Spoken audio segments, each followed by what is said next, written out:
Hello, Gamers for Hope viewers. I keep saying Gamer for Hope. There's more than one of us, believe it or not. You could just look at the Twitch view count. Oh my lord, I'm stumbling over my words. I'm gonna wait for a minute. Please forgive me. Anyways, we've got a run that I've been very excited for personally, which is Stray, done by Drago. But before we get into this awesome run, I'm going to, of course, remind the audience that if you want to help donate to an amazing cause, stand up to cancer. I was almost going to say for. We don't stand up for cancer. That'd be bad. Stand up to cancer. You can find the donation link at the top of the chat. Or if you want to do it the hard way, you can type in gamersforhope.com/donation. I will read any message that you put, assuming that it is stream friendly. So if you want to make me say some funny stuff or shout out someone cool, you can do that. That's enough of my spiel. I love rambling on and hearing my voice, but I'm going to stop for right now and pass it over to Draga with Stray.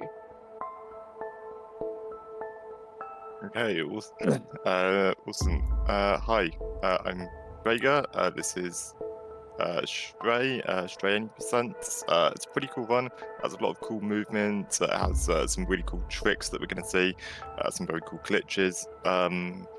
I'm actually just going to start right now because this game has a bit of an intro cutscene, so I'm going to do some of my spiel during that. So timing will start in 3, 2, 1, and go.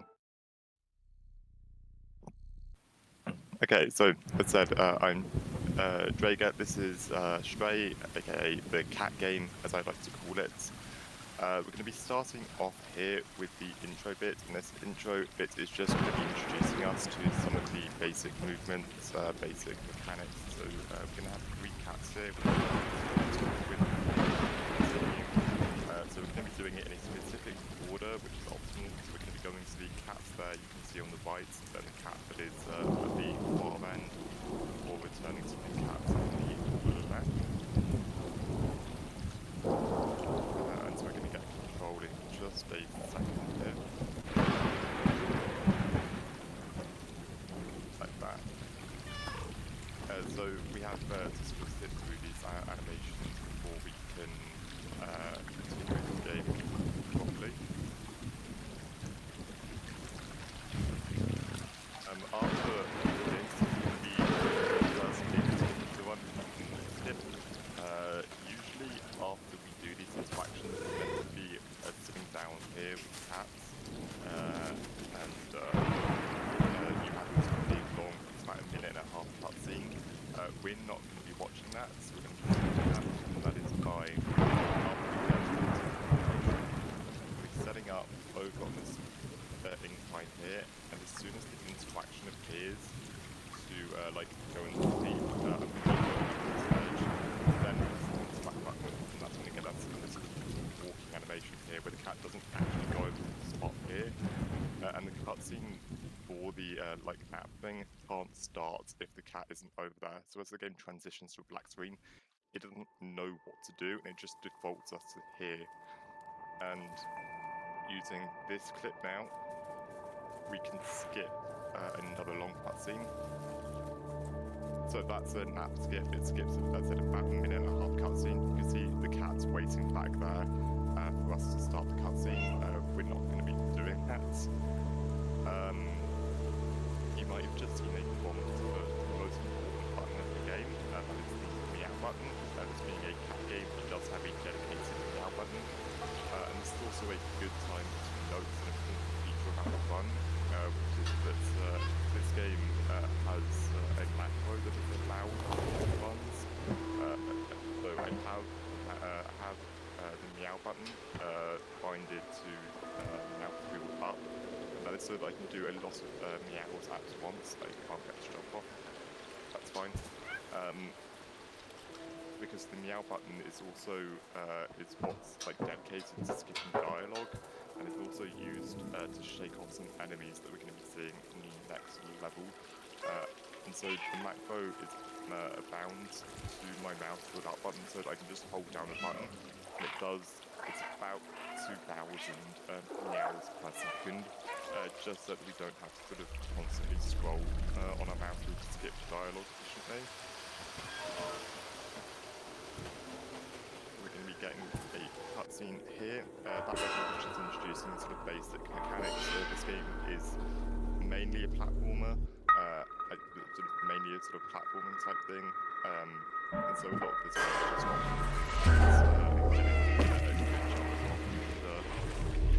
like corners well and that sort of thing.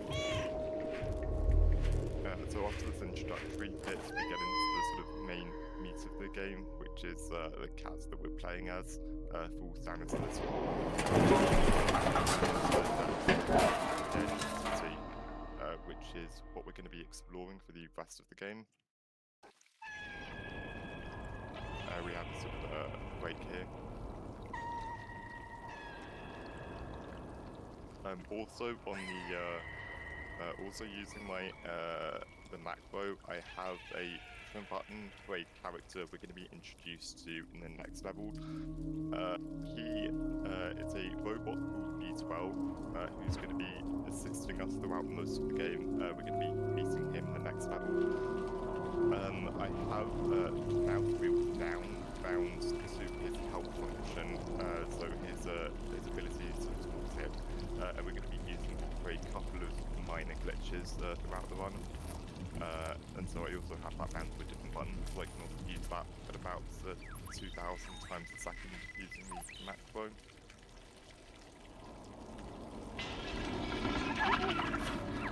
You can see that running through those corridors, Zerks, those are the main enemy throughout the game. They were sort of I'm not totally sure of the lore of this game, but they were sort of bacterial infection that's spread throughout the human population, and so all that's left in this city now are robots instead. So we get control of the cat again here.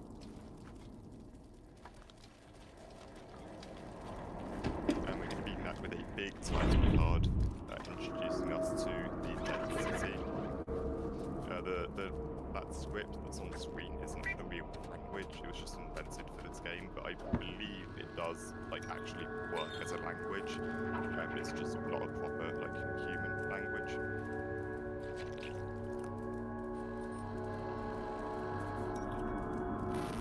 So we're going to be running through here. The next area is going to introduce us to the puzzles in this game, which are littered throughout the game. This one's fairly minor. All we have to do is pick up the buckets and then take it over to this van over here to the van. I'm going to try for a small glitch here, which I might get. I don't think this is going to work. I'll try it. So pushing this, so pushing that paint can off, as the paint can is falling down, you can actually interact with it for a third time. So you have to interact with it twice to push it off the ledge and break the window, but you can interact with it a third time as it's falling. And if you get it at the right time, the cat can push off the ledge as well. And that saves about half a second versus the normal boots of having to just go down normally.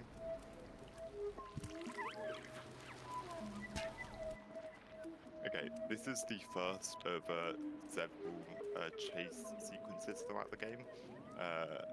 as we're going to be chased by Xerxes, and you're going to see here one of the real powers of having the meow button tied to the mouse wheel up using the macro. Because as the Zergs attack us, we have to use the meow button to shake them off, and so using this, we can just shake them off instantly. Every time a Zerg jumps on you, it loses one frame. So that doesn't make sense. So for the most part, just like this area, we don't need to be having Zergs.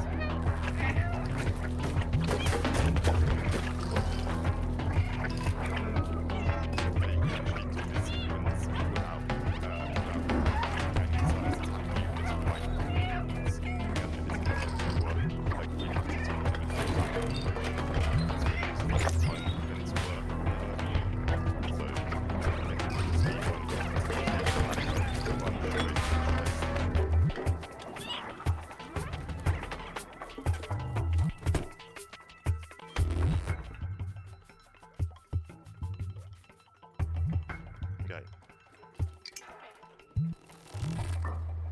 There's more platforming here.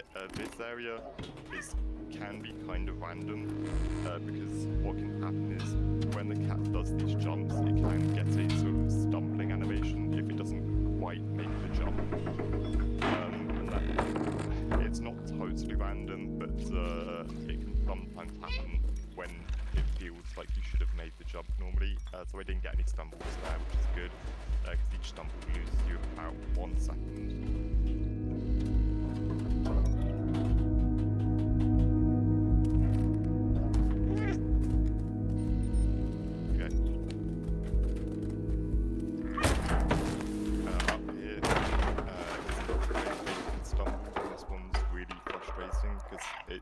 Really is just random whether or not you get stumbled here, so hopefully it doesn't happen.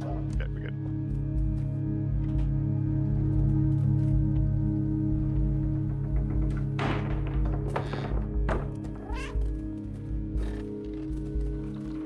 Oh, come on.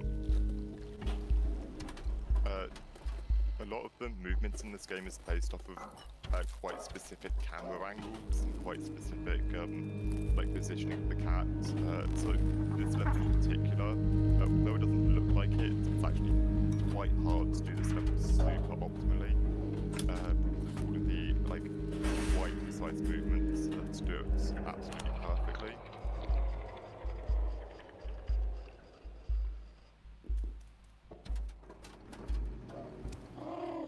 Okay, so this is the level where we're introduced to B12. There was a good sequence here where you have to stand on this keyboard, and the keyboard does actually work properly, so it is actually properly which key the cat is standing on is actually the key that will show up on the keyboard. So there were 4 switches, or not 4 switches, there were 4 of these batteries that we have to find and put in to these sockets here before we can progress. The movement here is some of the most annoying in the button, even though it doesn't really look like it. So I practiced this one quite a bit to be able to get that movement down. That is one of the annoying movements. And inside this box, we're going to be finding our companion for the rest of the game, who is B12. So we're going to be putting him down there. After this cutscene again, you're going to be seeing how the macro works and how it lets us skip dialogue so quickly. It's just to avoid just basically having to do this repetitive thing with your hand where you're constantly scrolling on the mouse wheel or repeatedly pressing a button to skip the dialogue. So this is B12. He's not really human, or that's sort of a philosophical question, but he has the consciousness of a human implanted in him, and he was a scientist who was working on how to deal with the Zerg before they sort of took over. And so he's going to be acting as our companion throughout the game. He's going to allow us to interact with some of the other characters, and you can see here how using the macro just lets us skip the dialogue more or less instantly. So we have a backpack thing on us now, and that's where B12 is going to be hiding for the rest of the run.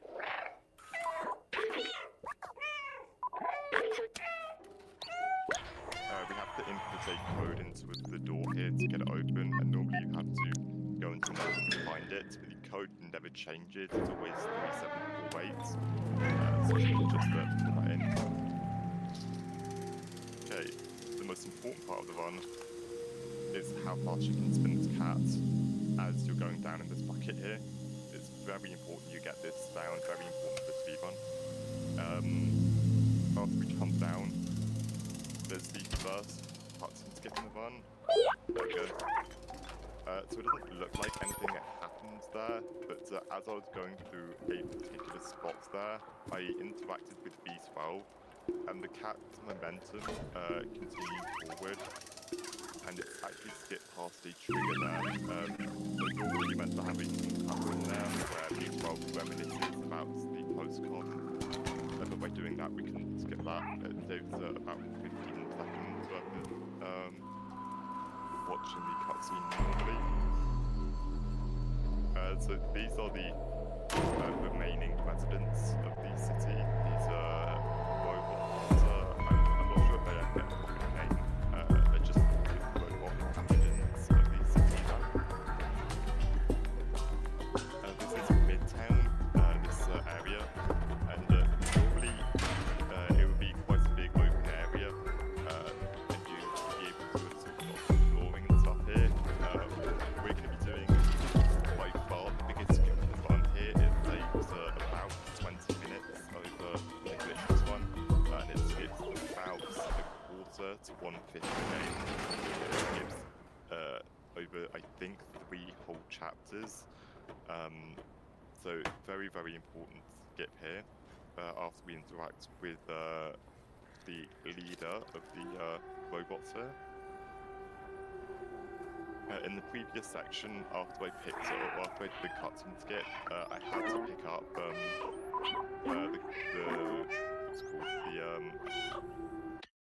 the thing on the wall, and that's because I have to give it to the character here in order to be able to progress, because otherwise you're soft locked.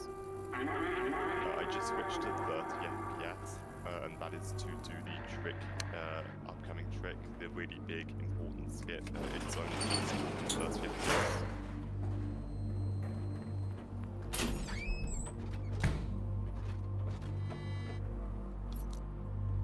So as all of the characters come out, normally there'd be a whole bunch of side quests and a whole bunch of collectibles you can do here, but as I said, we're not going to be sticking around here for long. So after giving the postcards to the leader, we're going to be running back. We're going to clip through this floor and then run up here, and then very important, I need to restart the checkpoint here, and that gives the cat a certain velocity, which allows us to do the big important skip. So I'm going to run up onto the shelf here, get into a very specific position, that should be good, looking at very specific spots, and hopefully, there we go. I'm going to start flying across the map here, and then, I mean, you can see how I'm in a totally glitched state now, where I can still move the cat while I'm sort of stuck in the floor. Then if I go under that robot's legs, it throws me completely out of bounds now. And then I can go over here, and just below me now is, oh, that's just fine, okay. Just below me now is the trigger to start the next level. However, because I didn't do any of the previous things, the game won't let me progress, but I can still restart the chapter, and at that point the game just assumes I have completed everything. So that was the really big important skip. It says it's at about 20 minutes, it skipped multiple chapters. Yeah, it's called sleep paralysis, and that is because the bed where you land on when it was first found, a lot of runners get stuck in the bed because the setup wasn't quite properly understood at the time, and so it was called sleep paralysis because you got paralysed in the bed.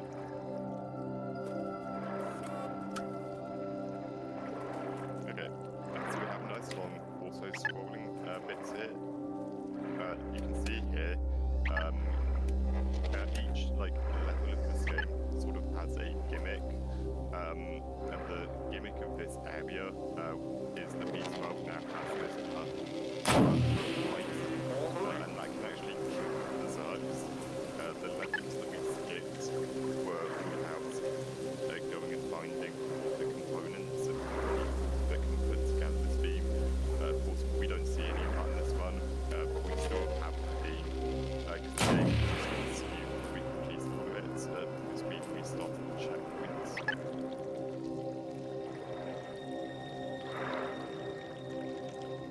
So here, we're gonna jump up onto here.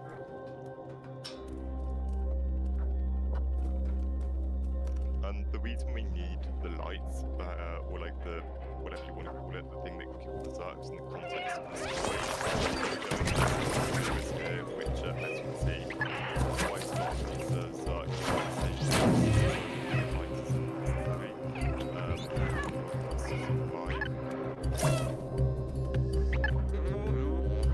again, you can actually do this area without using the lights at all, and without killing any Zergs, but again, for the speed run, it doesn't really matter, so we're just going to be using it liberally.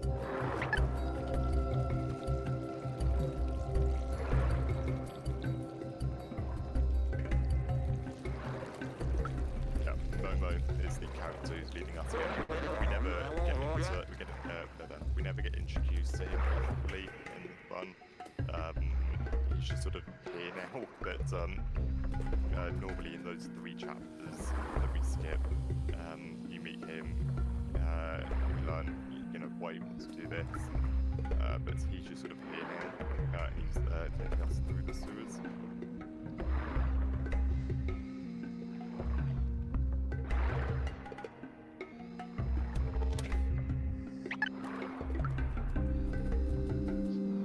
Okay, in just a second here, finally gets proper control back. After this, another short cutscene. Okay, I'll take this opportunity to talk about the next trick in the run. It's not as important as sleep paralysis, but it's a lot more finicky and kill a lot more runs. Sleep paralysis, once you get it down, is fairly consistent and not that hard. The trick coming up in this level is much more finicky and kills a lot more runs, and it is called Water Run. And the reason it is so annoying is that it has about a 50-50 chance of just failing, no matter what you do. And so if it fails here, I'll show you why your run is dead, and why you just have to reset if you're seriously going for a PB. Yeah, aside from the fact that it can just fail, even with a good setup, even getting a good setup is quite annoying. Basically, every single runner has a different setup for how to do Water Run, and none of them are completely consistent.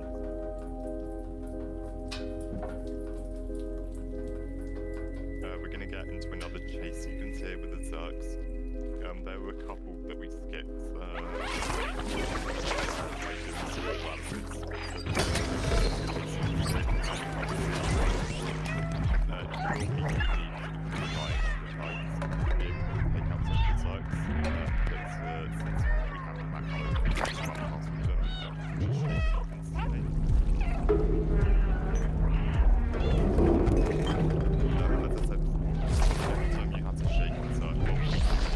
One frame, so you can like super optimal you can.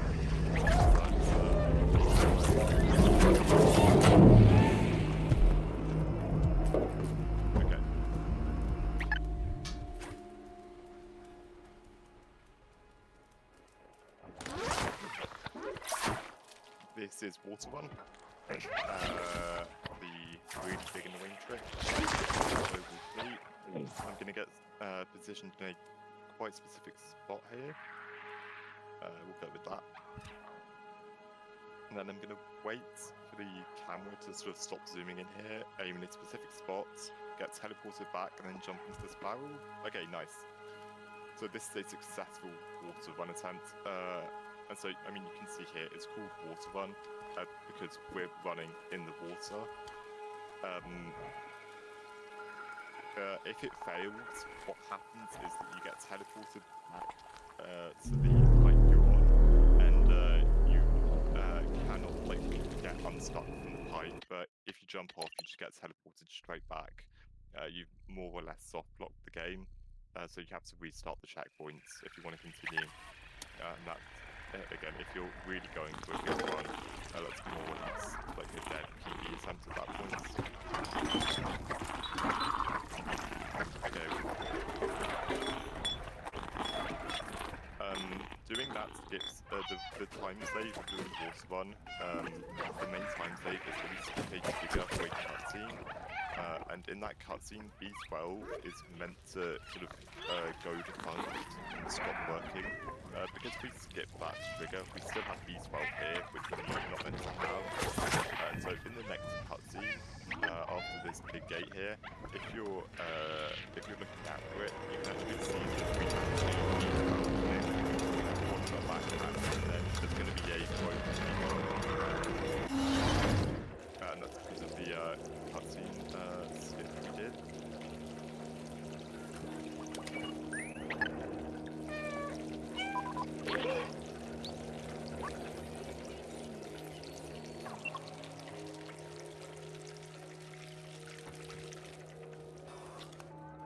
Okay.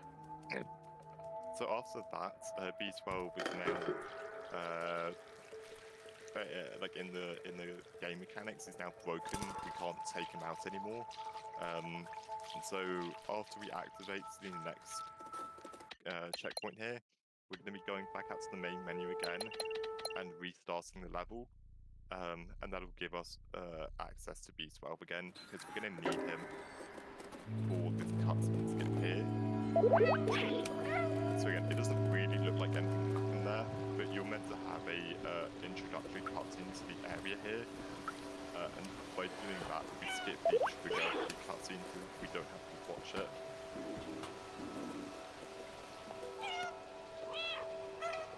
This is Ant Village. In the context of this game, I'm not sure it's ever really explained what the village is, but it's sort of another hub for the robot, and it's quite a small area with some collectibles and some side stuff to do in it. Obviously, we're just going to be running straight past all of that.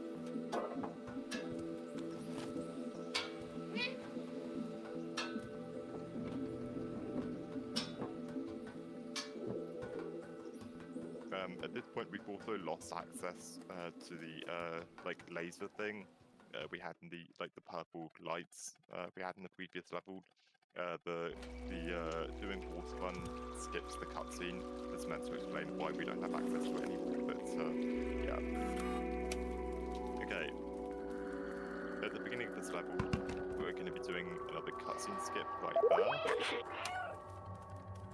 So yeah, so how cutscene skips work is that B12 has a help button, and so pressing the help button on the right frame lets you keep your momentum and lets you skip over the cutscene trigger. So it is technically frame perfect, but by using the macro, you can just hold down the macro, and as long as you're holding down the macro on the right frame, it'll work. So it's not anywhere near as bad as it seems. But it's a quite big skip here. There we go. So in this level, we need a battery to gain access to the next level, and to get to the battery, we need to infiltrate a factory. To infiltrate the factory, we need to convince a robot to sneak us in, and one of his conditions for sneaking us in is that we get a hat and like a jacket to disguise him as one of the workers at the factory. And so the hat is hidden inside of that shop.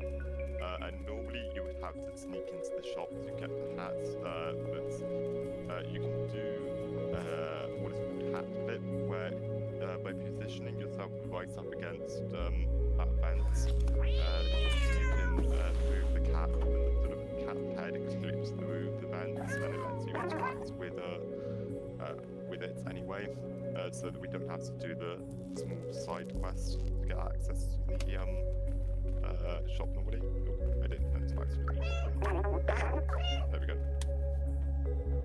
So to get the jacket which we need, there were 4 cameras placed outside in the courtyard outside of this room. And so as I leave here, I'm going to be doing the final couple of cameras. So there's one down here. Actually, that's the final camera. And so this camera will give us a cassette tape.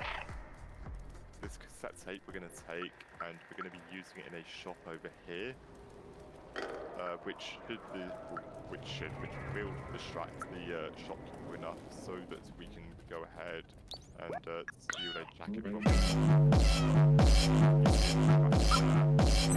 the jacket from the shop there.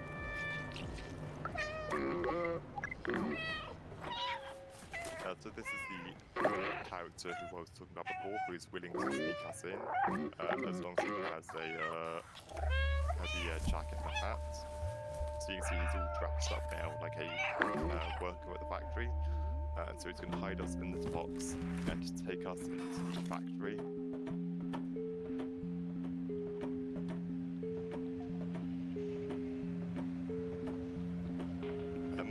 There was a very minor skip I did there when I was talking with him, which is before the screen fades to black, and this small cutscene starts. You can get into the box, and it's literally about half a second.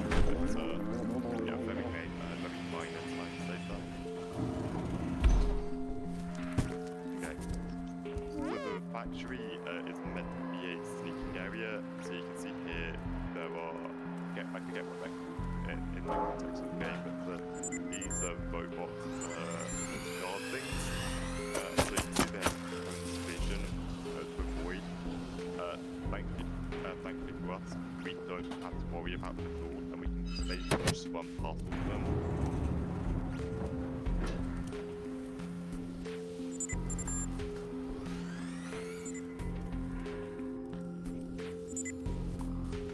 So you're probably meant to be using these big cages to not get spotted by them, but it really does not matter if you get spotted by them. You're very, very unlikely to ever get spotted by them. You just know where you're going. This is weird.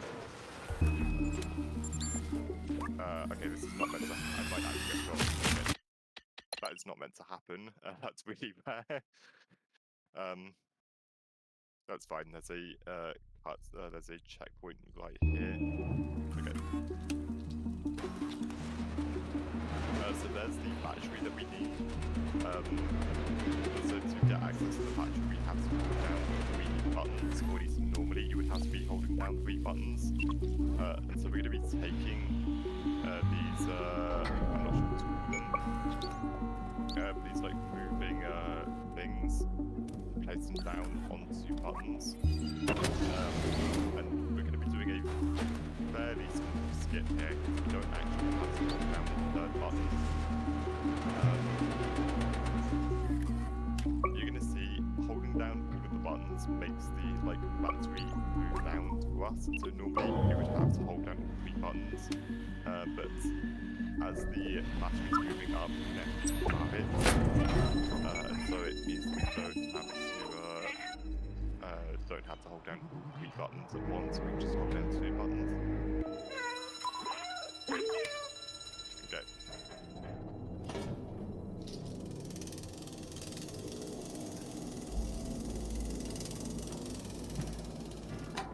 So the character that we saw right at the beginning of this level is Clementine. and she's sort of a fugitive from those guardian things here. And so we're going back to her, except for the fact that it seems that she's been found now by the guardians. And so we're going to have to revisit her room and learn where she's gone into hiding. Again, you can see here, you can just run directly into where the guards throwing visuals, and they'll just shoot you, never shoot you basically. So Clementine has left 4 clues in this room for us to find. So there's one, there's the second one, third one is up here, and then wait, no, so that's the third one, and then the final one is up here. Okay. I'm going to restart the checkpoint here. Restarting the checkpoint here just resets the guard's AI outside. Because if you don't do this, the guard's pathing here is random, and so it's possible for them to see you, and they can actually shoot you as you're doing this movement here. Okay. So Clementine has said she's going to a nightclub. The nightclub's in this building to the right here. We're not going to be stepping foot inside the nightclub as intended, because normally let's jump off the window and go into the nightclub. You can actually to the left there. You can just about make that jump outside the nightclub, but because the game now thinks we're in the nightclub, it spawns most of the level, and so we can run into this particular spot here. This will clip us down, and that skips the entire nightclub section. It's called Cat Jam, because it skips jamming out to the nightclub music, and we move directly into the next level, which is jail. So in the nightclub, normally you're meant to be apprehended. It's meant to be a trap, and you're meant to be apprehended by the guards here, and you're meant to escape here. Because of the skip we did, we don't see the escape thing, but we're still sort of in the jail. This is another instance where we're not meant to have B12 again. B12 is meant to be taken away from us during the nightclub section, but because we don't see that cutscene, we still have access to him here, and we're going to be doing a small skip in the jail. It saves about 5 seconds using B12 here.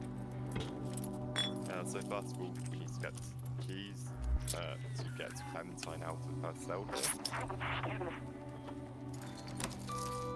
And so because we have B12 here, it interacts with Clementine. Normally we wouldn't have this option, but we can interact with her here, and that gets her moving a little bit faster, because we need her to open up this door here. And then we're going to be interacting with her again after the next cutscene, which will let us get this door open a bit faster. Okay, good. Clementine has a tendency to glitch out here a bit. It doesn't happen in the N% speedrun as much, but in glitchless, that can be a huge time loss if she decides to glitch out there.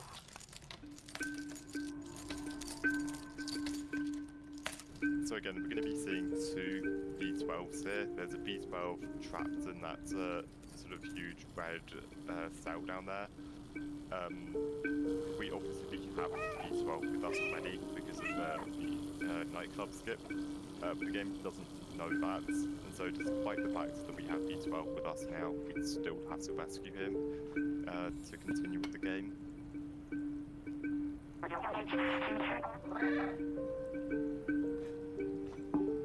So as soon as this cutscene ends, we interact with Clementine again, and that opens up this door a little bit early. And it lets us interact with this door here.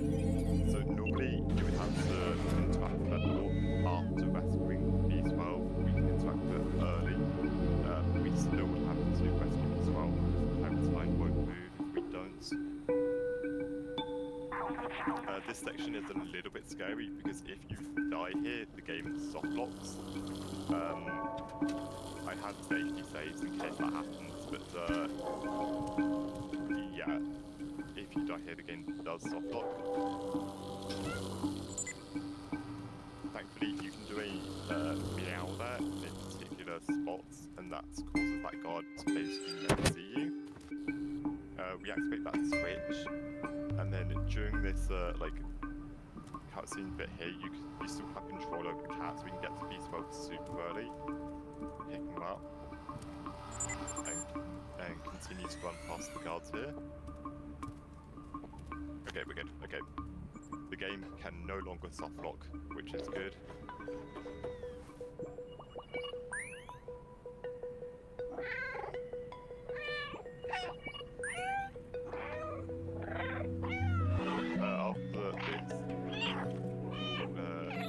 After this bit, I'm going to start the checkpoint, and that's to get Clementine to stop moving again. Because of the trickery we've done with interacting with her, she's glitched out now, and so okay, good. Sometimes you have to restart checkpoint there a couple of times to get her out of her glitch states, but thankfully just the one checkpoint we started it. And so this is where the 80% speed run sort of catches up with the or where. So the rest of this level is going to be relatively glitchless, but there's still some good stuff to see here. The courtyard section coming up. The whole deal with the courtyard section is that there's going to be some guardians who we have to trap in cells so that Clementine can make it through safely. And so there's some particular movement we can do to get the robots trapped optimally. So I'm going to get the attention of this one, lure it into the cell here, and that's unlucky. This first one's quite scary because it's somewhat random if you get shot here, and also the guard's AI isn't particularly well designed, so it can sometimes just not follow into the cell no matter what. There, that's what it's meant to look like. And so we've trapped it in the cell, so now time to and make it across the courtyard safely. So the next courtyard building on this idea has 2 guardians which we need to trap. This courtyard, the next courtyard with 2 guardians, is actually safer and easier than the first one. Because the guard's AI isn't glitchy, so we can just run, get the attention of the first one, get the attention of the second one, close the door, then do some particular movement not to get shots. And so yeah, so that second courtyard is nice and easy peasy and fairly consistent.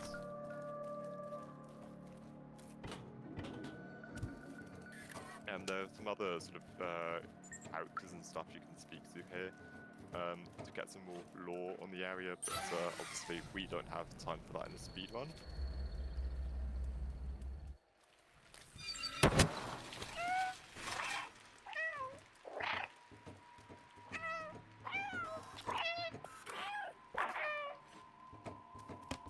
Okay. So now finally to escape the jail, we have to go interact with this car over here, which draws Clementine's attention to it. And we get a big epic escape sequence. Normally, this section acts as another chase, like the one in Dead City and in the sewers. But if you move fast enough, you can actually jump onto Clementine's car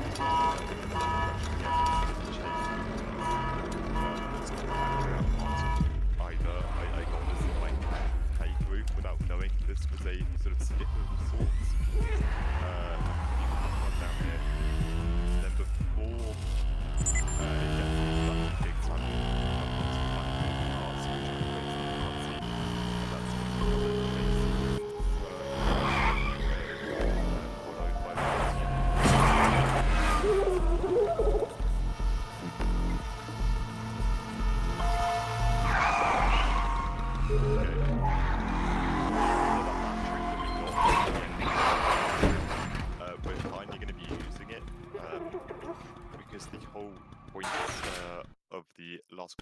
goals have been to make it to the control room of the city so that we can escape it.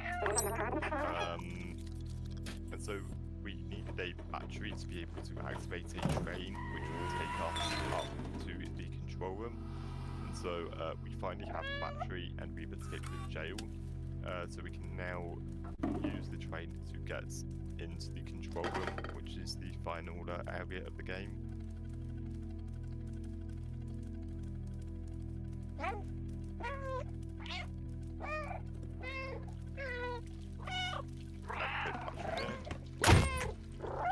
And you can see the train is going to light up and become active.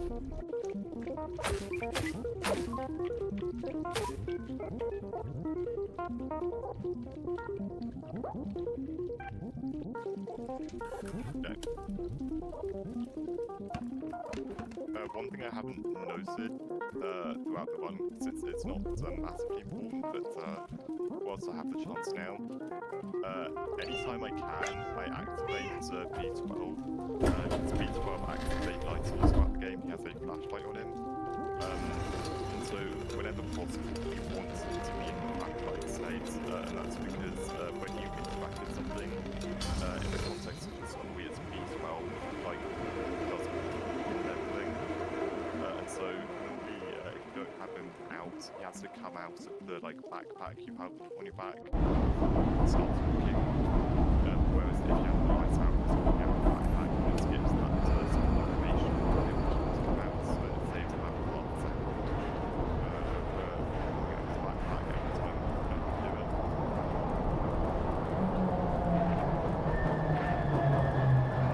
Okay. So this is the control room, this is the final level of the game.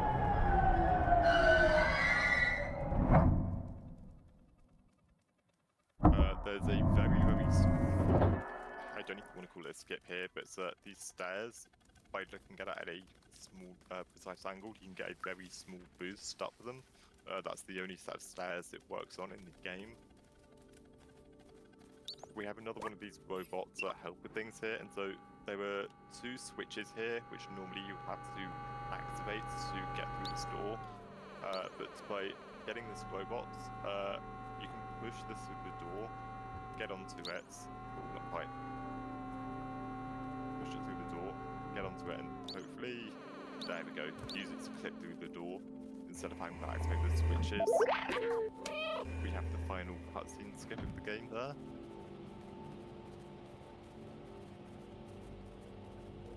Before we can activate this console and get into the final bit of this run. So B12 is working on activating the doors out of here. To do that, we need to turn on rather these consoles here, which just involves on the keyboards. And now we have to deactivate the regenerate the things.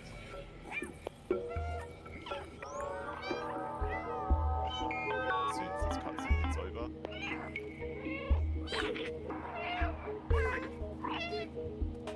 So this first one we're not actually taking out fully. You have to scratch it, and then you get an interact thing here to hack the console.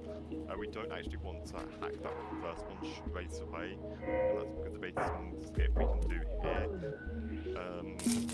We're doing the second one here, and we're going to hack this one now.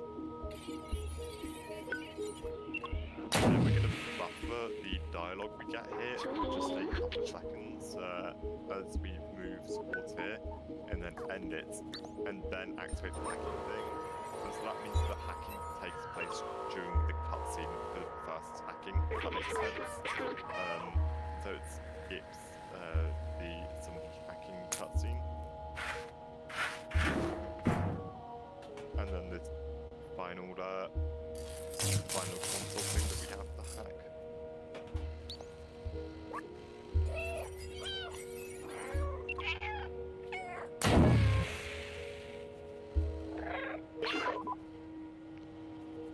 So all of that hacking has taken its toll on B12, and so unfortunately B12 Well, we'll have to see. Yeah, the Viking is taking his toll on B12, and so he's giving us a final push to activate the door leading out of the city. And we get a sort of a nice cutscene here, which goes over all the areas of the game, and shows the consequences of the big door opening.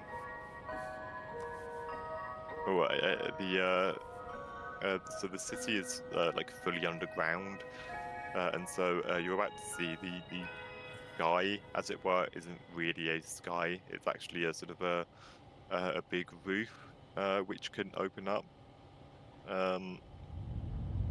so that we can see the sort of sky proper.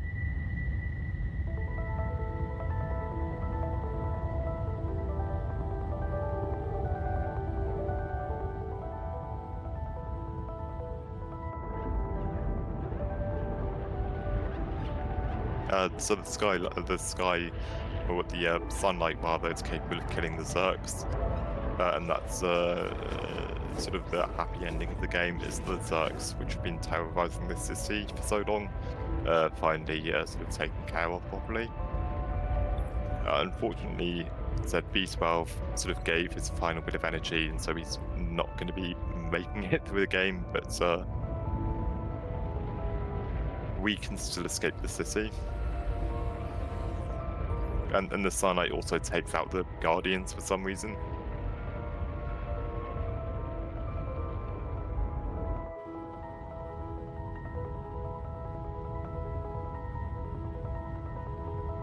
Okay. We have the final bit of gameplay here.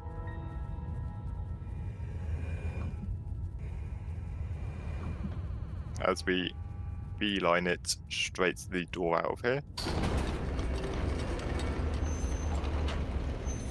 So we're going to be going up the stairs here.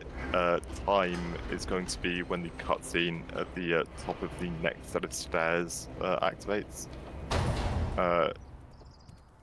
So these stairs, there's going to be a cutscene. Time is as soon as the cutscene starts,